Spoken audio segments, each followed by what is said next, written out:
Hi friends, crispy మిర్చి బజ్జీ ఎలా చేయాలో చెప్తాను. బజ్జీ స్టఫింగ్ కోసం ఇక్కడ మేము జీలకర్ర, ధనియాలు, పల్లీలు, నువ్వులు, చింతపండు, సాల్ట్ ఇవన్నీ మిక్సీలో గ్రైండ్ చేసుకోవాలి. డ్రై ఐటమ్స్ గ్రైండ్ చేసుకున్నాక కొంచెం చింతపండు, ఉప్పు ఇలా వేసుకొని పేస్ట్ లాగా చేసుకోవాలి. ఇలా థిక్ పేస్ట్ చేసుకోవాలండి. ఇలా స్టఫింగ్ కోసం మిర్చిని ఇలా తీసి లోపల గింజలు తీసుకోవాలి. ఇలా స్టఫింగ్ కోసం మిక్సీ పట్టుకున్నాం కదా, అది ఈ మిర్చిలో ఇలా స్టఫ్ చేసుకోవాలండి.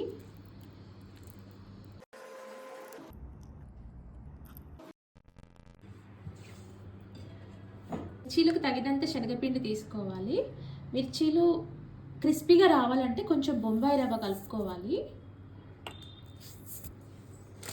వేసుకోవాలి, కొంచెం సోడా వేసుకోవాలి, ఇంత ఉప్పు వేసుకోవాలి. ఈ కన్సిస్టెన్సీలో కలుపుకోవాలండి.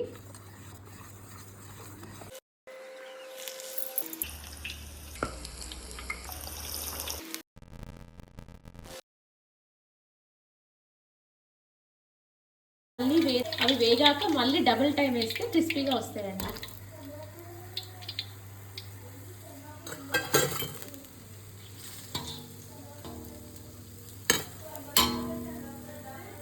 ఇలా సెకండ్ టైం వేసుకోవాలి.